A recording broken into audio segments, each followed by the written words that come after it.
ஓம் சாய்ராம். நம்ம மதுரையில் இருக்கக்கூடிய குறை தீர்க்கும் ஷீரடி சாய்பாபா கோவில் பற்றி தான் ஒவ்வொரு வீடியோலையும் பார்த்துட்ருக்கோம்.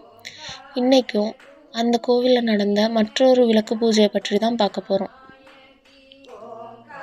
நம்ம குறை தீர்க்கும் ஷீரடி சாய்பாபா கோவிலில் விளக்கு பூஜைக்கு எந்த கட்டணமும் நம்ம கட்ட தேவையில்லை. விளக்கு பூஜைக்கு தேவையான அனைத்து பொருட்களும் கோவில்லே தந்துடுறாங்க.